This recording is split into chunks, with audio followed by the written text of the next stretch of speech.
کرتا ہے خدا عالم کے لیے بہت پسند ہے، محبوب خدا بنتا ہے انسان جب خدا کی راہ میں خرید کرتا ہے۔ اسی وجہ سے قرآن کریم میں خدا عالم نے متعدد آیات میں انفاق کے متعلق بیان کیا، اتنی تاکید ہے انفاق کے متعلق کہ علماء قرآن میں جو کام کر چکے ہیں، جو موضوعات میں کام کر چکے ہیں، وہ بتا رہے ہیں کہ تقریباً 500 آیات ہیں جن میں خدا عالم نے انفاق کے متعلق ذکر کیا۔ اب ان میں سے چند آیات ہم یہاں پہ بیان کریں۔ انفاق کے متعلق خدا عالم بعض آیات میں انفاق کی اہمیت کو بیان کرتے ہیں، باقاعدہ تاکید کر رہے ہیں کہ آپ خرید کریں۔ بعض آیات میں خدا عالم انفاق کرنے کے فوائد بیان کرتے ہیں، برکات بیان کرتے ہیں۔ بعض آیات میں خدا عالم انفاق کرنے کی شرائط بیان کرتے ہیں، شرائط کے ساتھ یعنی انفاق کرنا ہے۔ بعض آیات میں خدا عالم ان لوگوں کی مدح و ثنا کرتے ہیں جنہوں نے خدا کی راہ میں انفاق کیا ہے، باقاعدہ ان کو نمونے عمل کے طور پہ، اسوہ حسنہ کے طور پہ پیش کرتا ہے۔ اب انفاق کے متعلق تاکید ہے، تو انفاق ہے کیا؟ انفاق کے بارے میں علماء کہتے ہیں کہ اپنی مال کو یا اپنی حیثیت کو یا اپنے علم کو دوسروں تک پہنچائیں خدا کی خاطر۔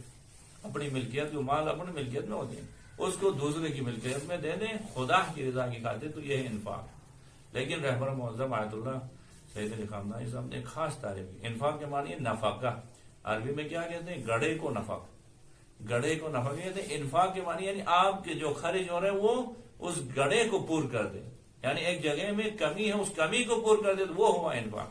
پہلے سے کمی ہی نہیں ہے وہاں پہ خرچ کرے تو وہ ہے اسراف، وہ ضائع ہو جاتا ہے۔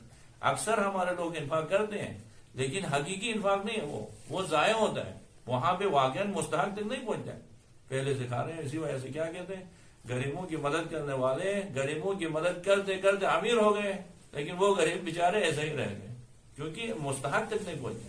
کمال یہ انفاق یہ کہ مستحق تک پہنچ جائے۔ تو انفاق کے متعلق اب تاکید اتنی ہے کہ خدا عالم کچھ آیات میں انفاق کی اہمیت بیان کرتا ہے۔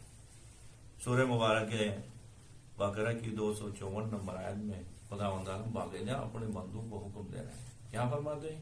وَأَنفِقُوا مِمَّا رَزَقْنَاكُم مِّن قَبْلِ أَن يَأْتِيَ يَوْمٌ لَا بَيْعٌ فِيهِ وَلَا خُلَّةٌ وَلَا شَفَاعَةٌ۔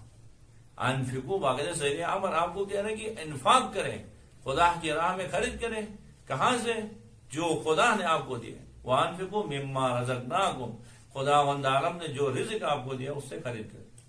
ادھر سے تشویق کر رہا ہے خدا عالم انفاق کریں کہہ رہے ہیں، اور ادھر سے باقاعدہ تحدید بھی کر رہا ہے، کہہ رہا ہے کہ اس دن کے آنے سے پہلے خرید کریں جس دن نہ کاروبار کام آئے گی، نہ دوستی کام آئے گی، نہ وہاں پہ شفاعت کسی کی سفارش کرے گی۔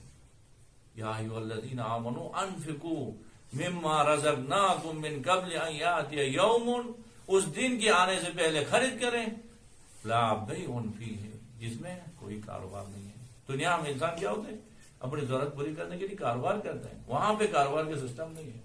ولا خلۃ، دنیا میں اپنے مشکلات کو دور کرنے کے لیے دوستی کرتا ہے، وہاں پہ دوستی نہیں کرے۔ ولا شفاعت، وہاں پہ کوئی سفارش نہیں کرے۔ پھر خدا عالم انفاق کے حکم دینے کے ساتھ انفاق کی اہمیت دیں گے۔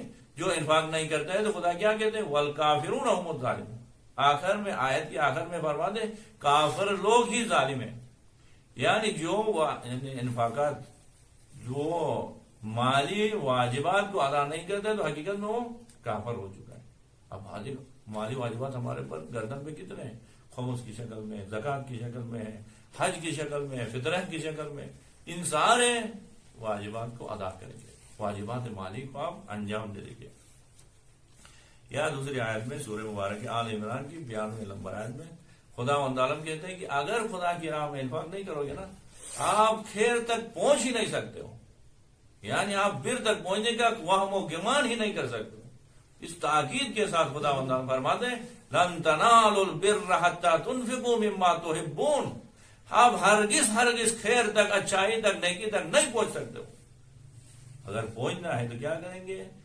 لن تنالوا البر حتى تنفقوا مما تحبون، جو آپ کا پسندیدہ چیز ہے اس سے خدا کی راہ میں خرید کرو گے تو پھر آپ خیر تک پہنچ سکتے ہو۔ دیکھو آپ نماز پڑھ کے روزے رکھ کے صرف خیر تک نہیں پہنچ سکتے ہو جب تک آپ خدا کی راہ میں خرید نہیں کرو۔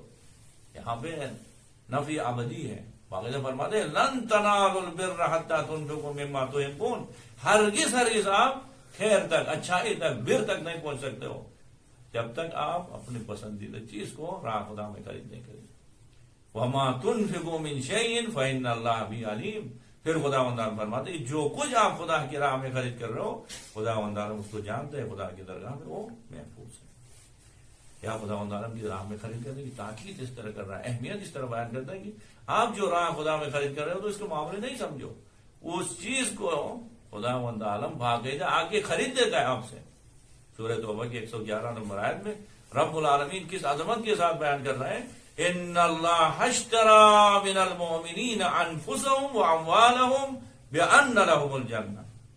بے شک خدا وند عالم آگے خرید لیتا ہے مومنین سے ان کی مال کو اور ان کی جان کو. جو راہ خدا میں انفاق کر رہے ہو یہ باقاعدہ خدا وند عالم خرید لیتا ہے.